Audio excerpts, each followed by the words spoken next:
Hey guys, wanted to go ahead and do a review of the Pula Unicrom and to go from there.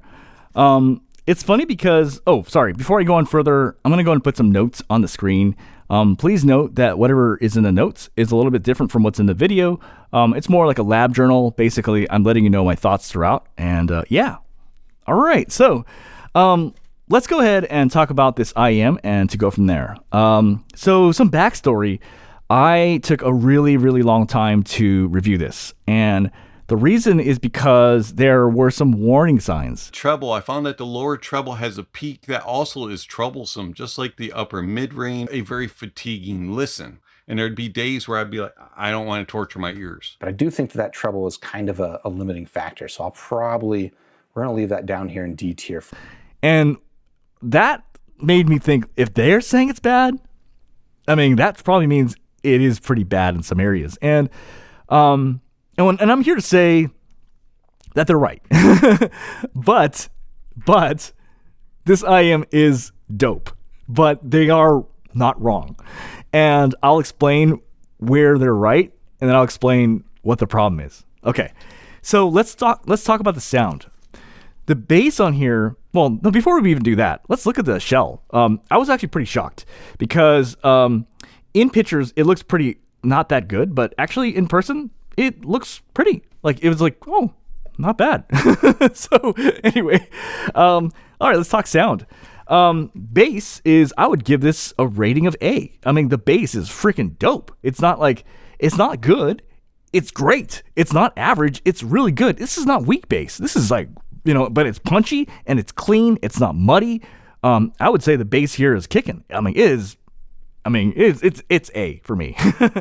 Sub bass is actually Beats by Dre-ish. It's really, really not accurate. So if this is correct, right, as in like that's probably how that sub bass is supposed to sound, and that's below correct, as in like, it's a little polite in the sub bass, and then right here is a little bit anemic on sub bass, and right here is above correct, as in it's a little bit more fun. This is Beats by Dre. We're like, whoa, that's a lot of sub bass. So in the background, I mean, it ain't fussing around. You're going to hear like, burr, burr, burr, burr. You're like, oh, whoa. But it's done really, really well. So excellent bass on this. This thing's got power. You're like, holy crap. No doubt bass heads would love this. This is definitely like, it's kicking. Female vocals, I would actually give this a rating of A. I actually think the vocals on here are actually really well done. They're nice and full. They're not thin. They're not synthetic. They're not pitched up. They're not pitched down. It's perfect. Actually, really, really, really great. Not quite S, but it's A. I mean, I would absolutely say it's great. It's really, really well done. Male vocals are actually, in my opinion, a rating of S, as in like it's exceptional. It's great. I thought the Duna Kima 2 had pretty good male vocals. I thought the Sivga Q had pretty damn good male vocals. This is exceptional. This is really good. Really great with male vocals. It's just nice and full, warm and lush. At the same time, it's like badass sounding. It's like really just, I was like, whoa, that's so good. It's so good. So male vocals are a rating of S. It's exceptional. It's fantastic. Okay. Another thing I want to talk about is monitoring. So this is more just for me, but what I do is I wear the IEM, and then I speak into a microphone, and then I listen back to my own voice being played back, and I hear, what is it doing to my voice? Because usually what that means is whatever it does to my voice, it does to guy vocals too. Sure enough, what this does is it actually gives a dark tonality. It makes my voice sound a little bit darker. I know that doesn't make any sense, so I'm going to, at the end of the video, play a microphone section, and I'm going to use a darker microphone so you can hear what a dark microphone sounds like, but that's what I'm hearing back when I listen back. And that's what it's doing to male vocals. The other thing I want to talk about is the Soundstage. Soundstage is large and grand. Comfort on this is S tier. It is exceptional. I would just say I was able to wear this all day. Now, here's where things get funny, all right? Let's talk sibilance, where things get harsh. Now, you're going to look at the scores, and it's a little bit weird, because actually the scores on the sibilance is actually not bad at all. It's actually, when I looked through, I went through some of the harshest tracks in here. Okay, I got to go somewhere, so can we make this quick? $100, the C21. Mike Tyson is called the... And I noticed that when it came to sibilance, it wasn't that bad, right? So I was thinking, How is that possible? What's wrong here? But I now want to go talk about something and a caveat regarding this IEM and something you should know because it may be important for you. This IEM does not get harsh with voices, not with vocals. See, the thing is, my tests that I check for harsh sibilance, these are with voices, like male voices, female voices. I'm checking Mariah Carey's like harsh ass sibilance voice, Edward Smith's voice, DMS's voice, like really harsh people voices. This doesn't have problems with people voices.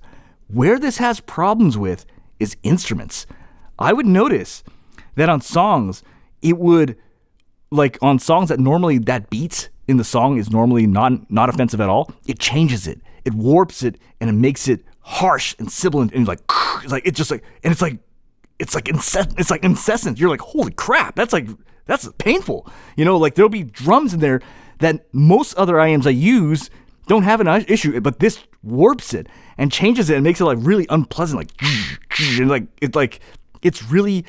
it makes instruments really unpleasant on some songs.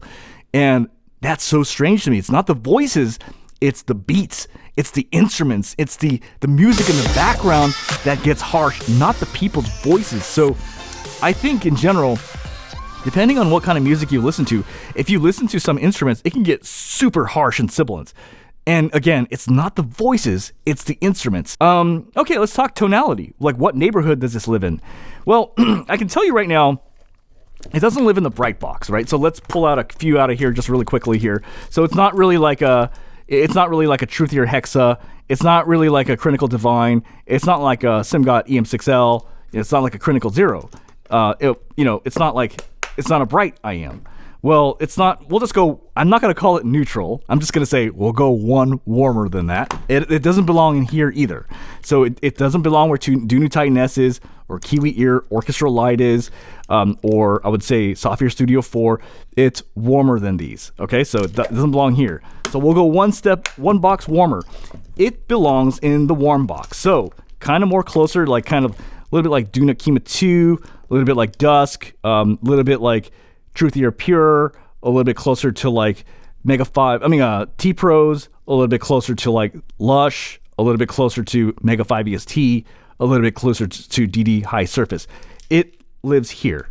It's in the warm box. This is where it would go. You know what I mean? It's kind of a warm tonality to it, in my opinion. Last section will show a dark microphone if you were curious as to how that sounds. Hey guys, so this is a bright sounding microphone. This is not a dark sounding microphone. Hello, microphone check, testing 1, 2, 3, testing 1, 2, 3. Can you hear the difference? This is more darker sounding, a little bit like, you know what I mean? It's not as bright sounding. And this is how my voice sounds like when I listen back on the Pula Unicrom. This is how it sounds like. And this is what it does to guy vocals.